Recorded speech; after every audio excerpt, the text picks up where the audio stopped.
Okay, so I just sold this 2013 Kia Optima, and I'm going to give you a cost reveal today because I know the cost reveals are very helpful for especially new dealers or people just curious to know how much dealers make on a car.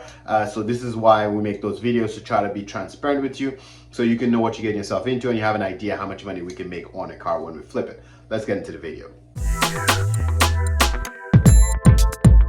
Now, just before we give too much details on this car, we're gonna tell you what we paid for it, what we sold it for, how long I had it, and basically how many kilometers I put on it, because all those factors are important.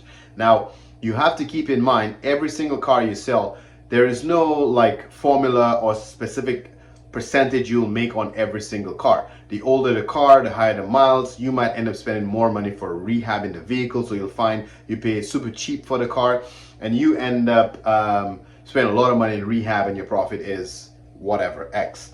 Now you might find you buy a newer car and then you have less rehabbing to do, and then your profit is you pay way more for the car up front, less rehabbing, and your profit is still similar. So again, those videos are helpful to give you an idea how much money you can make flipping cars. Now, to get a more broad or general idea, I can put a playlist here together for you. Check it out after.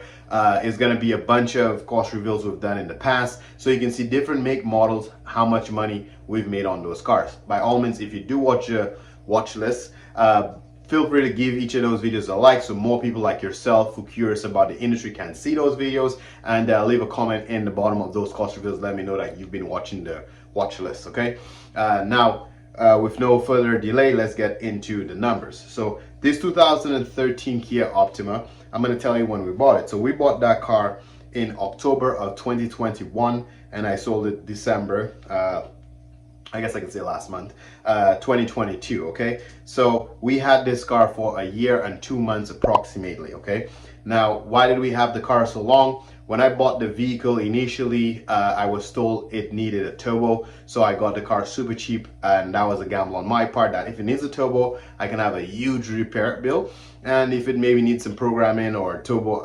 actuator, wastegate actuator, it might be cheaper for the repair. So since we have the shop, I can take those chances to see what's going to happen. So after I sold Anna's car, again, I'll put the cost reveal on that Acura ILX that we sold. I didn't get to replace her car because of the car prices, and I didn't really find what I was looking for her. So I had this Kia on the lot, I let her drive it. So that's why we had it for a year and some change.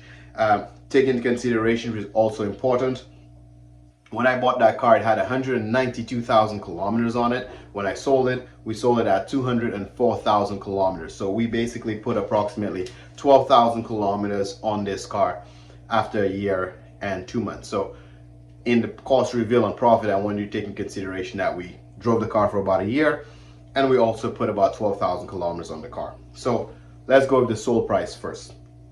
We sold this car for $9,150. Pretty good, pretty good. Like, you know, this is good for both parties. Like for me, this is fair money. Like we got good top money for this car. And if you go currently on Auto Trader and look at a 2013 Kia Optima, and ours I believe is the SX model, so the one with the panoramic roof, navigation, leather, heated seats in the back, vented seats in the front, is a fully loaded one. Like that's normally where they go about north of 10,000, even with the miles that we have. So the customer equally got a good deal getting it for under $10,000. Okay, now we paid for this car a year ago. I'm smiling because I got this car at a super deal, taking a chance with that turbo. Okay, we paid $3,900 for this car.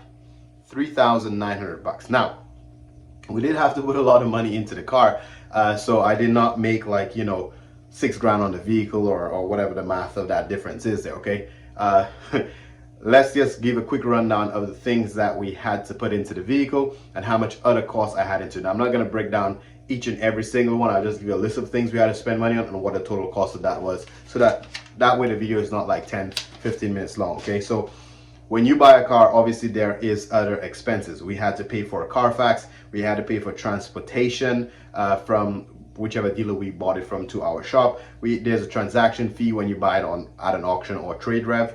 I did give the customer a 2-year warranty that I paid for. I just included it in the deal, so there's a cost factor to me paying for that warranty as well.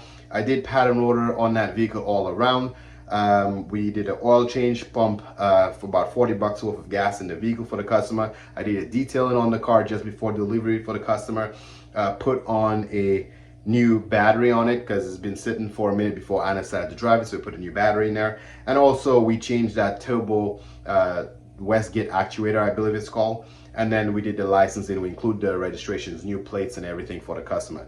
All of those things I just listed out there cost me a total of $2,627. So going back to what we paid for this vehicle, if we calculate the $3,900 we paid for the vehicle and then the $2,627 we put into it, we basically have a total investment of $6,527. Take that away from what we put in, what we sold it for, which is $9,150. That still gives us a really great profit of $2,623 on a car that we had for 1 year and drove for about 10,000 kilometers. Okay, so sometimes if you are a new dealer, buying the cheaper inventory will give you a better margin on the vehicle. You will have a lot more money to spend on rehabs. Keep that in mind. You buy the shit boxes, you're going to need to spend money on rehab. Now we have the shop, so I can afford to do those rehabs with absolutely no issues. If you basically want to sell newer cars, you will make less money on the newer cars, but you spend less money on rehab. But you also have an opportunity to do financing where you'll make money on commissions on financing. You more likely will be able to sell a warranty on a new car and make a profit on the warranty. In this case, I didn't sell a warranty. I included a warranty because of the kilometers and the price point of the car to kind of encourage the customer to buy the car. So I didn't make a profit on the warranty. It will end up being an expense for me. Okay, so hopefully this video is helpful to kind of give you guys an insight of what and how much money there is in the used car business, whether you are trying to be a dealer or whether you are just a consumer and curious to know how much money dealers make on cars. Okay, so please leave a like on this video, leave your comments in the comment section below if you're a new dealer or you're just curious about the industry.